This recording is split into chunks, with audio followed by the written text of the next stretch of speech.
A couple weekends ago, I was invited to go make peace cranes, these little birds, paper, origami paper cranes, and I was invited to make them for a local peace group at a table for Earth Day. And so I went and did that.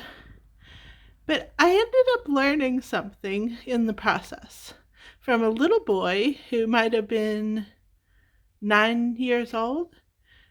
Maybe he was 11. I don't really remember. It's been a while, but he came up and he said, "Do you know that if you make 1,000 paper cranes, you get a wish granted?" And I loved that, and I was very interested in learning, and it just was a seed planted in me that I could do that and make 1,000 paper cranes, and I really believe maybe a wish could get granted. And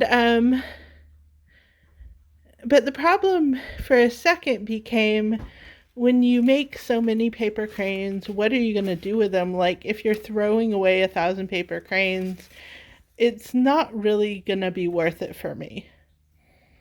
So I bought these sheets of paper here. I have in the other room 1,000 sheets like this total. Well, if you include these, it adds up to 1,000 once I'm done. But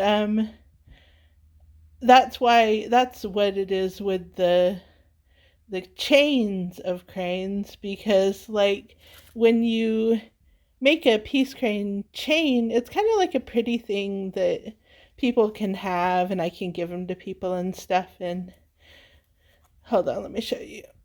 See, I had those lying flat. These are all flattened, and like I have them all flattened because when I make my chains of cranes, I like to take this little part right here, and I like to get a piece of scissors, a pair of scissors rather, and cut out the tiniest little hole in it, and that's where I like to have my hole that ends up being, this goes all the way through, and you can string it into a chain of cranes. So I spent some time wondering what my wish would be.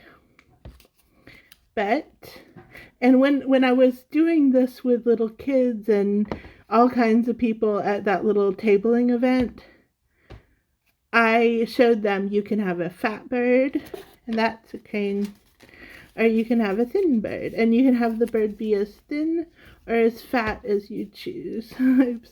But the cool thing that I've noticed about this process is you can just like snip a tiny little hole in there, broaden your thing to a fat bird, because I like fat birds, um, and just repeat the process.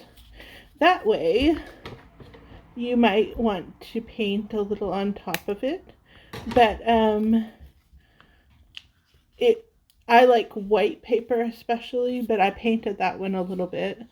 I painted this one too, but and one of the ones that I have is completely black, which I like that one a lot. Um, I don't have any more black paper that isn't a square, but what I like to do when I'm making my crane chains is I get about 5 of them, like I just did, and then I start stringing them. So I have stringing wire and beads. That's a bead. I have a lot of beads. And all that I do is, this is a jaggedy end of the wire, and I'm gonna just snip that. There we go. Hold on. Oops. Okay, so what I do is about 5 of these will come to be the length of between 2 arms. And if it gets much longer than that, it's like a little bit too long for my purposes, generally. So what I do is I take a bead and I tie a knot near the end, and I double tie it again so that it doesn't untie. Actually, I'm going to triple tie it just to be sure, because this is hopefully going to not just be a wasted product. That's the point. And then that's like dangling down at the end, weighing down the bottom there. I take the one that I want to hang, and I pull it down to the end where it dangles.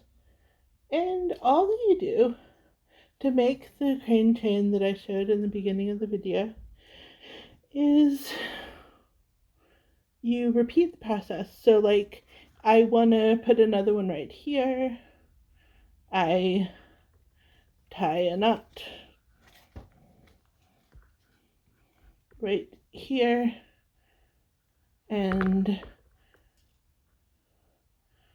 there we go. Oops.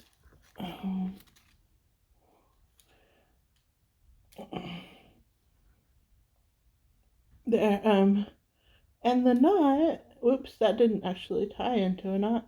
I have to double knot it, this one.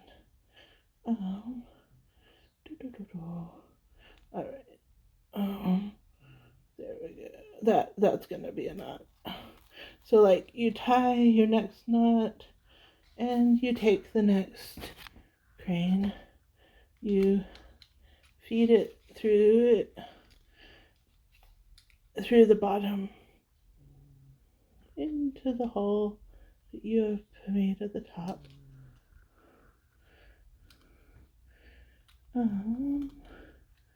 Sometimes it's a little finicky whether it wants to come through or not, but it does.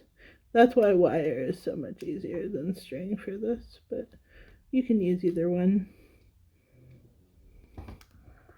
Come on, darling. Alright.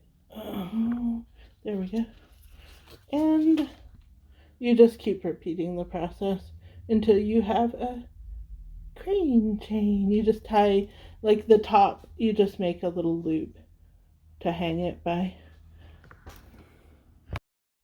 So there you see, I have the second one hanging, and I think they each have 5.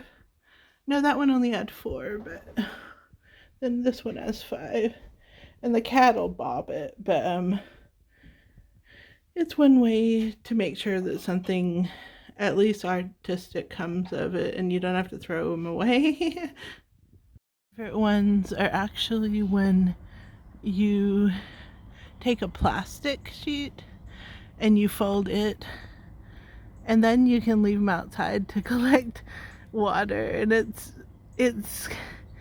wabi-sabi. It's imperfect, it's impermanent, but I like watching them blow in the wind and stuff. So that's all. Thanks for watching. Feel free to subscribe. Okay, bye.